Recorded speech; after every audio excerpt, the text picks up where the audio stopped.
Hey everybody, it's me, Steve Schnee, the CD Junkie. On this episode of CD Junkie, I'm going to be talking about yet another one of my favorite bands. And the only way to describe them is legendary. That's right, I'm talking about 10cc.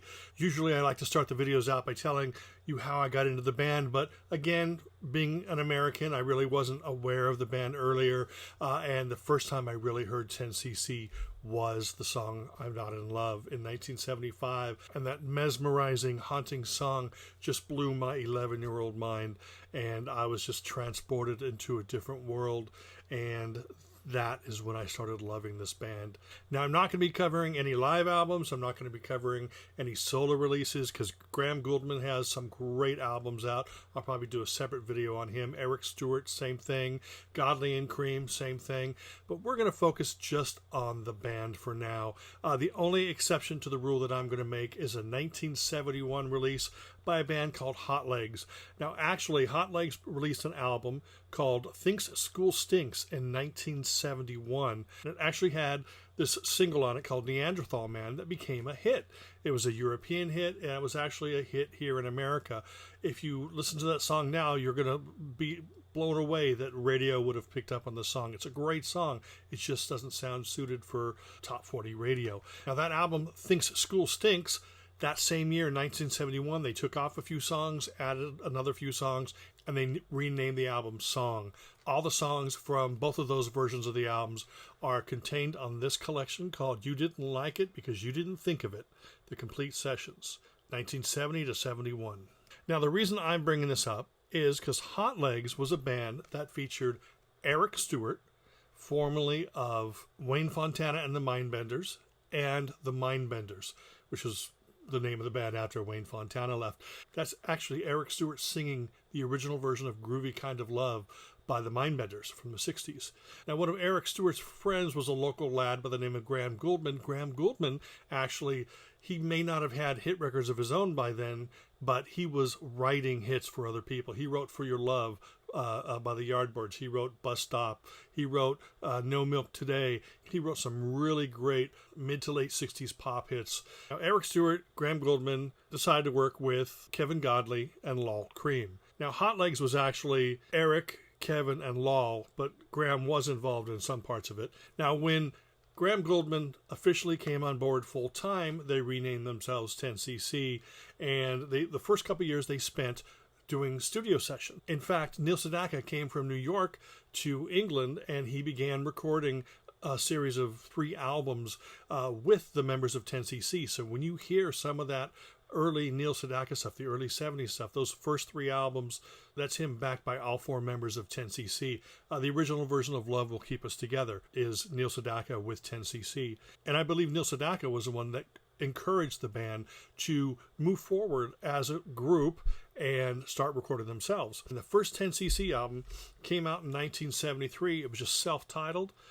This is an absolutely wonderfully eclectic album. It mixes a little bit of glam, a little bit of an homage to the 50s, and some crazy rock and roll, and it bundles it up into a nice slice of pop. The album, it's Donna was a hit, The Dean and I was a hit, Rubber Bullets, Ships Don't Disappear in the Night, Do They?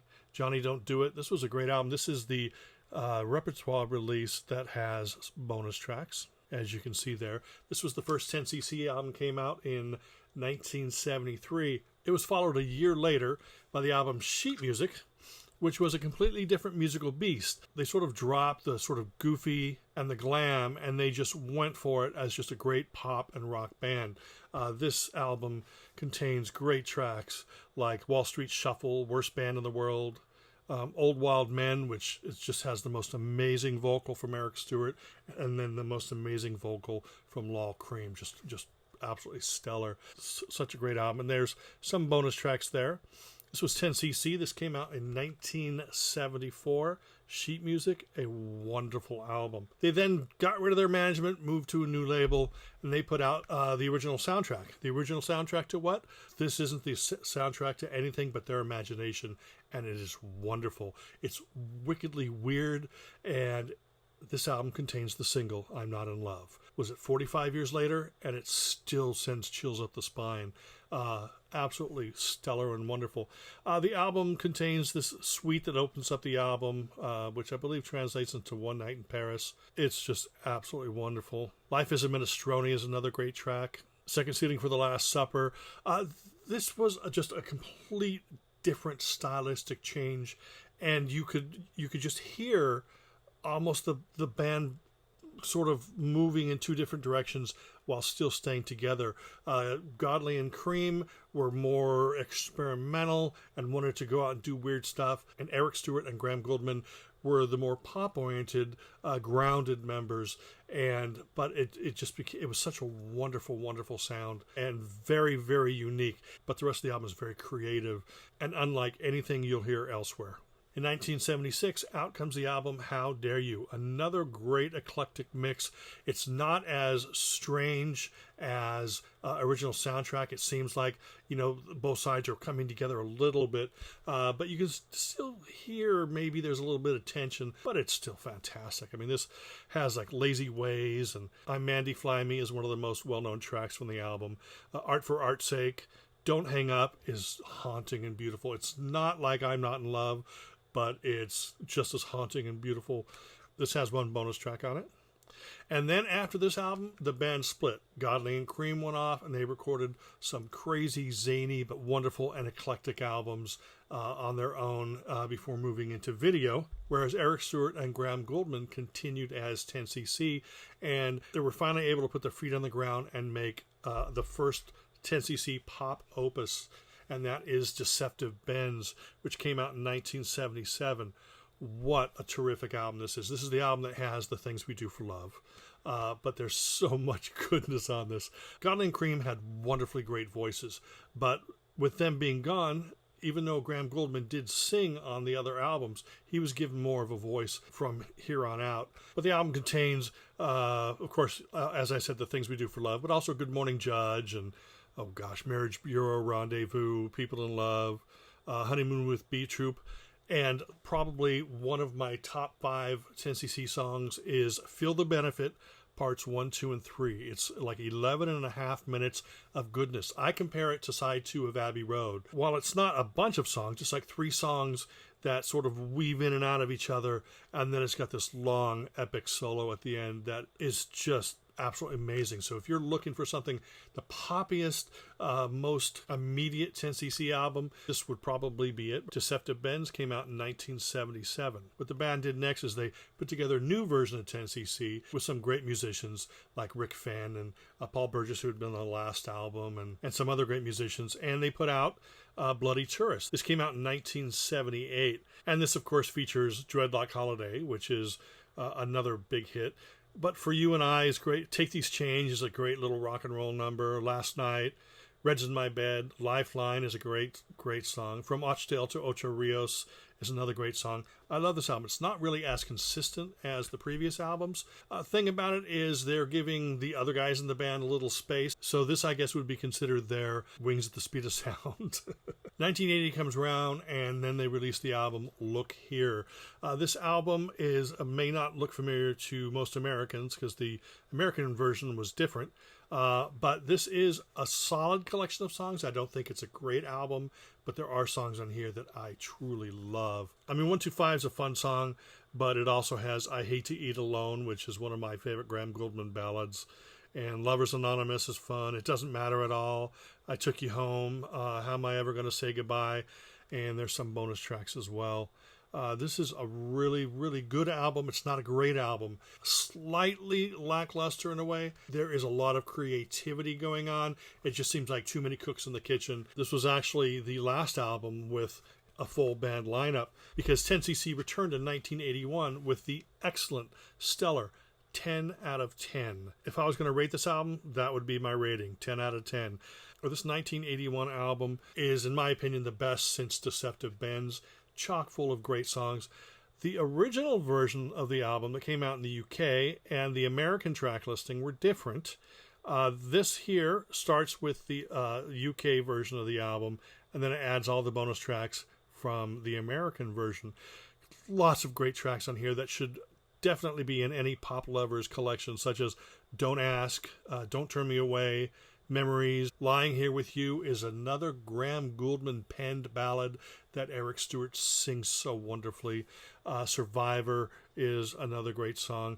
Now, the thing about this album is when it came out in the U.S., they had pulled off some songs. I guess the U.S. maybe didn't think there was a single on it, and they paired Eric Graham with Andrew Gold, who of course was a hit maker, and they wrote and recorded some songs together, and they put those songs on this album. One of them is a song called Runaway, which is one of 10cc's best ballads since I'm Not in Love, and it has that haunting backing vocals. Of course, not as layered as I'm Not in Love was, but it's still wonderful, and that's one of the bonus tracks on this. So you need to get this version of the CD, and you're going to get essentially both versions of the album. And after such a great album, they came back 2 years later with Windows in the Jungle. This was not released in the U.S., so it took me years actually to track this down. The only disappointing thing about this thing, now of course it's still Eric and it's still Graham, but Graham only provides backing vocals on this album. I love his vocals. I love his songwriting. Of course, his co-songwriting with Eric Stewart. And Eric Stewart has a great voice too, but I like the fact that they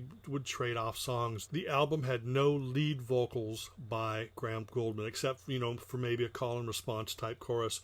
I believe that maybe one of the two of the bonus tracks might have Graham on it. I love this album. It's not as good as a 10 out of 10. It's more dense. But, Feel the Love is a great song. 24 Hours is a great song. They're still very creative. They're still the songwriting top of their game, but they sort of bring in maybe too many studio musicians, and it sort of dulls their creativity a little bit. And maybe that was the point of the label. Maybe the label wanted them to put out something that was, more grounded, but it's still a great record. And as I showed you, this is the version with the bonus tracks.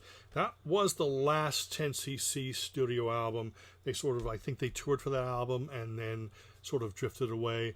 The 80s was in full force, and they weren't going to turn new wave. Now, Graham Gouldman went off and did other things, including being in Wax with Andrew Gold, who he had worked with on the 10 out of 10 album, and Eric Stewart did other projects as well. But the band did, quote-unquote, get back together for the album Meanwhile in 1992. This was rumored to be a full 10cc reunion album, also featuring Godley and Cream.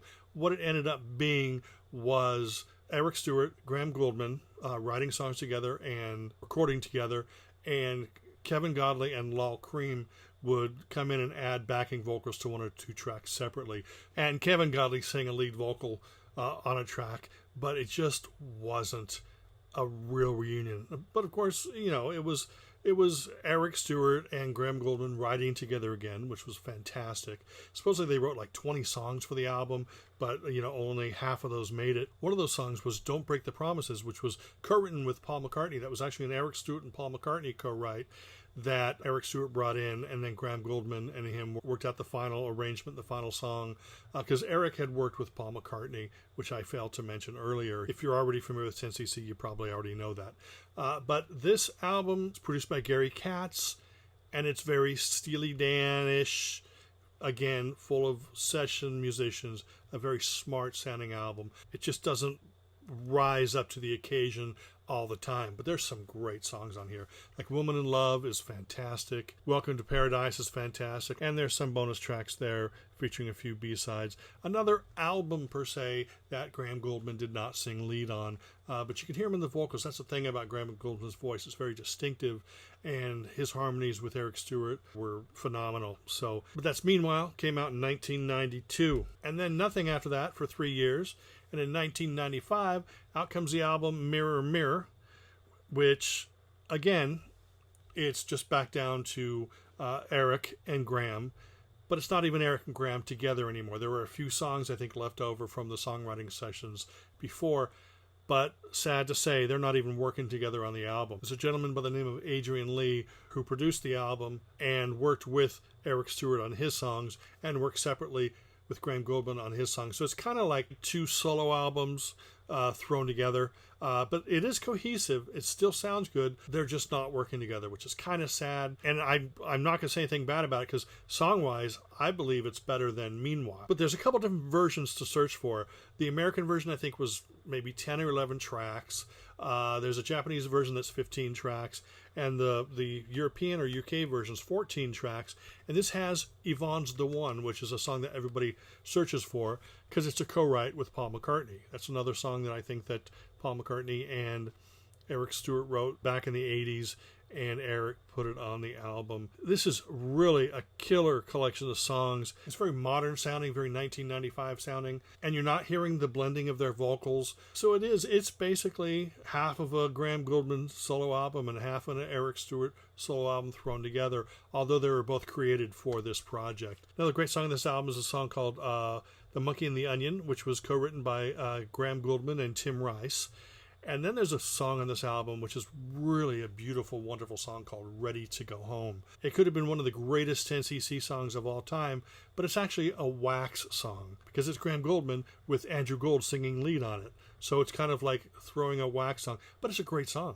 I don't mean to sound like I'm bagging on this album because I love this album. It's just two solo albums in one. But I do recommend it. Whatever version you get is going to be good. And they do an acoustic version of I'm Not in Love. That's the only song they worked on together. That was the final 10cc album. Came out in 1995. That was 25 years ago. I don't think that they're coming back. I know that Graham Gouldman has been touring as 10cc with, I think he's got like Rick Fan and maybe like Paul Burgess or Stuart Tosh or somebody. So he's still bringing music to the people, but obviously not during this time of pandemic.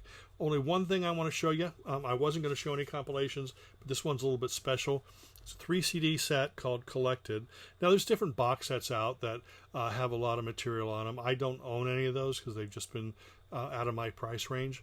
But this Collected, this 3 CD set is killer because what it does is it also includes, on disc 3, it includes some of the solo material. So if you want to check out what Godley and Cream sound like, you're going to be able to get like a couple of their biggest hits. Godley and Cream, their biggest hit that a lot of Americans would know would be the song Cry, which is played on MTV all the time, and that's on here. Another cool song on here is the song Sunburn, which is a solo single by Graham Gouldman, one of my favorites. It was the theme to that movie Sunburn, starring Farrah Fawcett. Do you remember that movie? Remember how Farrah Fawcett was huge? This was going to be a big movie. She was going to make the transition into superstardom with this movie. And from what I've heard, the movie kind of sucks. But that Graham Gouldman theme song is just fantastic. Great pop song.